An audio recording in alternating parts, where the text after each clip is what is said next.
Hello, everyone. My name is Vinit Tipnis. I've recently graduated with my PhD from Indiana University's Kelley School of Business. In this video, we are going to talk about how to identify a research path in operations management.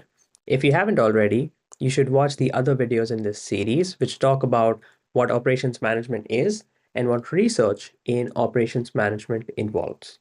That will give you a primer on what we are going to discuss in this video. But briefly, operations management, or OM for short, is about managing the design, execution, and control of processes that convert resources into products and services, and also how to effectively implement business strategies. As OM researchers, we are constantly focusing on how to improve these processes. Processes exist everywhere, all around us, at the supermarket, at the hospitals, restaurants, even schools and universities. As OM researchers, there are endless opportunities and paths for you to pursue. When we decide on a path, we are essentially trying to find a problem to solve. Just like processes exist everywhere, problems within processes also exist everywhere.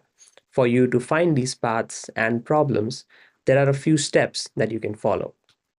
First, you need to identify what you are interested in. This does not need to be related to research. Broadly, what are some areas that excite you?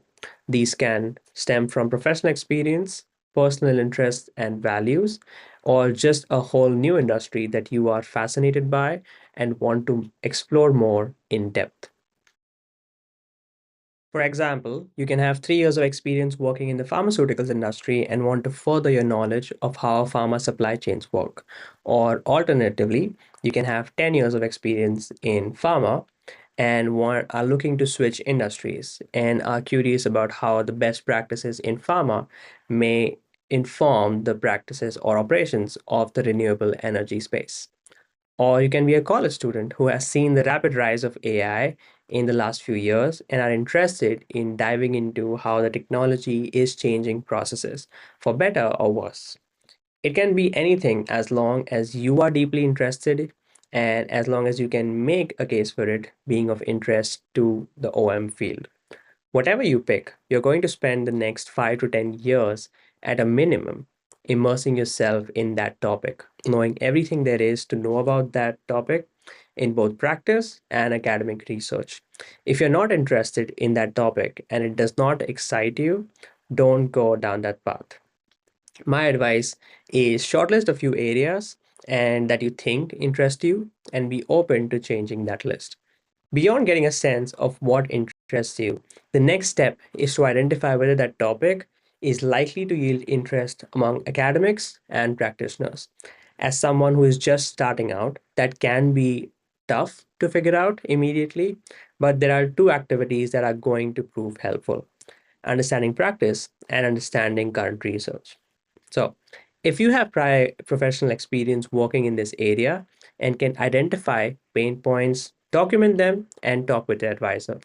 If you have no background in this area, reach out to people working in these areas and interview them to understand this area well. Understand what problems they are facing and how they are currently dealing with them. As OM researchers, you want to focus on problems that will have real world impact.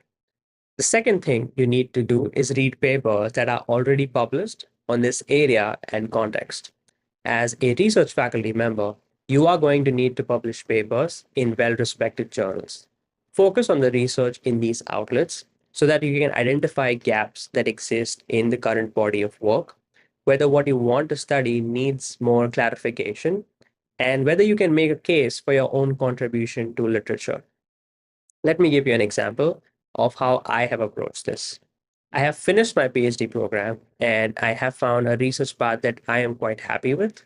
My area of research is nonprofit operations management, and I broadly focus on improving volunteer management and fundraising strategies for nonprofits.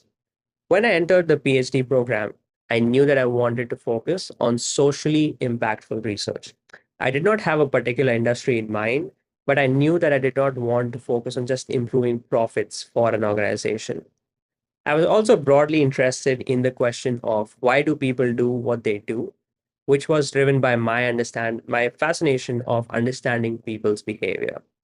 As I started to dig into the literature, I discovered that there is a whole subdomain of OM research that focuses on how individual decision making affects the operations of organizations. I knew that I wanted to do something in that space.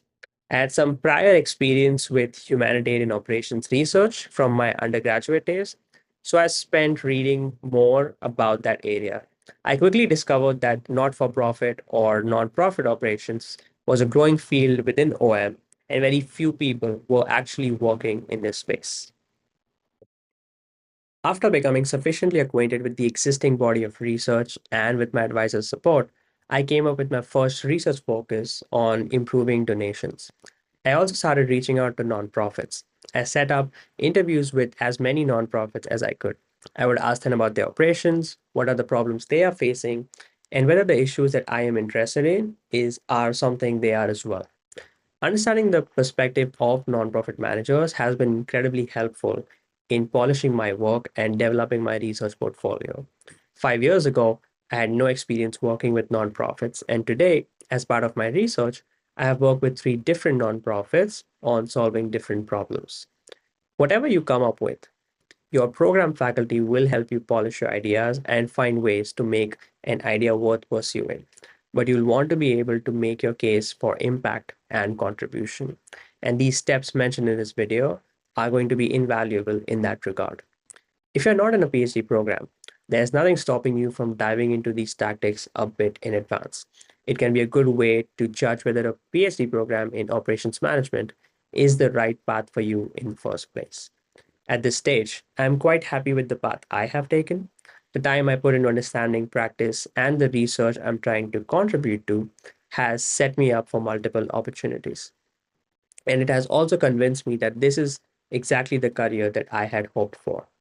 I hope this video gives you some ideas for charting your course for your own path, for your own work, and puts you on a path towards outstanding contributions to research and practice.